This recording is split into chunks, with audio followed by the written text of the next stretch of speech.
The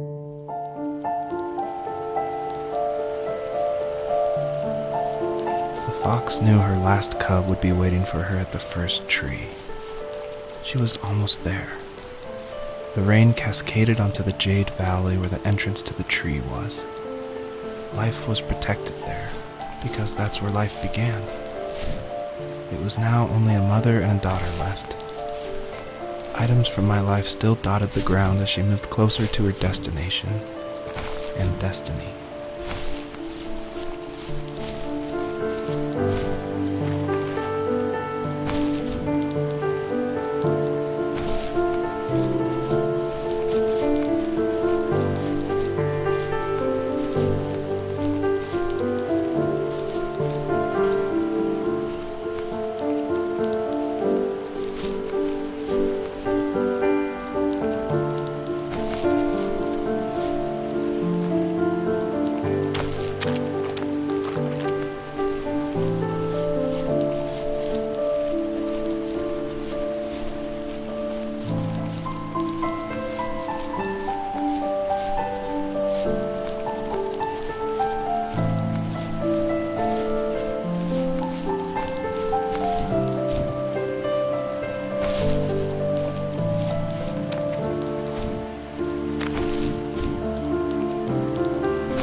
At the end of high school, I felt something I hadn't felt in a long time. Drive. I looked into the best architecture schools on the West Coast, then got a dose of reality when looking at other students' portfolios and the high cost of tuition. I still wanted to be something, to be the next Alvaro Siza, and to make those thousands of sketches worth something in my grand history. But now even an internship sounds impossible. Siza helped me understand how essential emotion is in architecture, and he also said light is the real composer of space. I like to think these glints of light, like not finding a job or even a strange dream about a fox, are something I should be thankful for, even if the illuminated space is something I'm less than comfortable with.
Was that the last time you talked to him?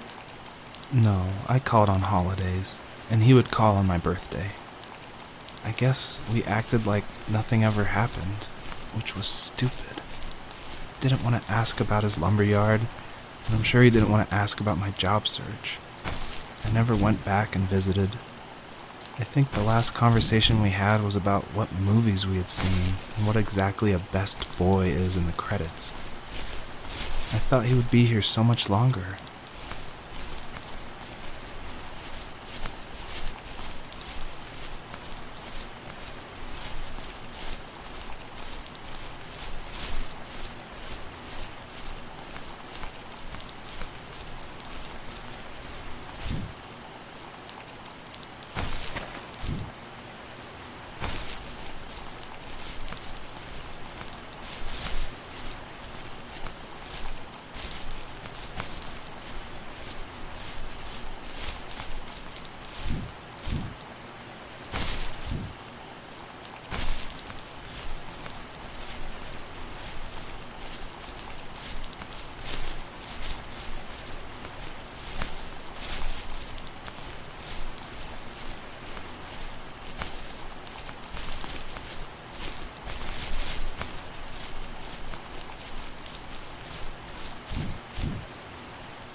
My dad was super supportive with my college plans.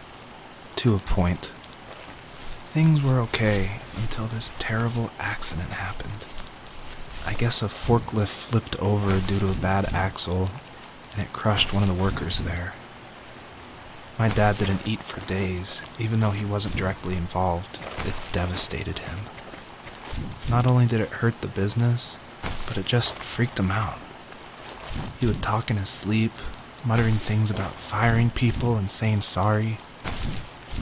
One fateful day he approached me, said that since my school search wasn't going well, I should finally be a man and take over the family business. He said one day he was going to die, and that all of his work, sacrifice, and even that man's life would be wasted in vain. I just lost it. Teenage me just exploded at the thought. I screwed up. I said things I shouldn't have. He was having a crisis, and I pretty much spit in his face.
In the distance, the first tree illuminated the wasteland. She couldn't go home anymore. She did the only thing she was capable of: moving forward. My dad died alone in the middle of the wilderness. I should have been talking to him more. I should have done a lot of things differently. If the first tree on earth brought life with it, if it taught the birds to sing and fly and showed saplings how to grow, what could it do for us?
There was a letter I received yesterday from a name I didn't recognize, with a quote I can't stop thinking about.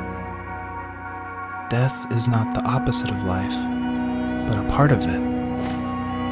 More and more, I'm realizing one important truth.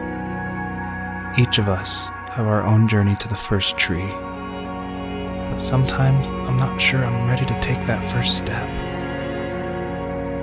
You already have my love.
I guess her journey was over, but I have no idea.